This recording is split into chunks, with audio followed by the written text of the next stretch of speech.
ସାଙ୍ଗମାନେ ଆଜି ଗୋଟେ ବହୁତ ବଡ଼ ଡୋଣାଟେ ପଡ଼ିଥିଲା। ଦେଖନ୍ତୁ କେମିତି ଛଟପଟ ହେଉଛି, ତାକୁ ଧରିବାକୁ ମୁଁ ଚେଷ୍ଟା କରୁଛି କିନ୍ତୁ ସେ ମୋ ହାତକୁ ଆସୁନି।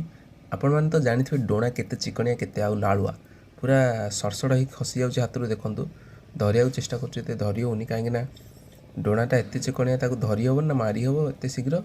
ଦେଖନ୍ତୁ ପୁରା ସଡ଼ସଡ଼ ହେଇକି ଖସି ଯାଉଛି ମୋ ହାତରୁ। ତ ଫାଇନାଲି ମୁଁ ତାକୁ ଧରିପାରିଲିନି ବୋଲି ସେମିତି ହିଁ ଧରିକି ପଟା ତଳକୁ ଫୋପାଡ଼ି ଦେଲି।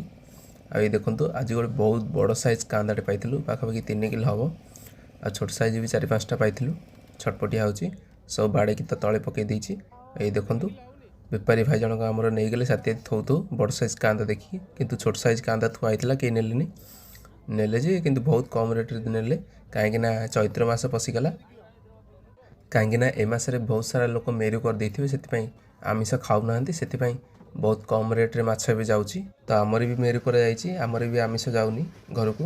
ତ ଆପଣମାନେ ଆମିଷ ଖାଉଛନ୍ତି ନା ନାହିଁ କମେଣ୍ଟ କରି ନିଶ୍ଚୟ କହିବେ। ରହୁଛି, ଜୟ ଜଗନ୍ନାଥ।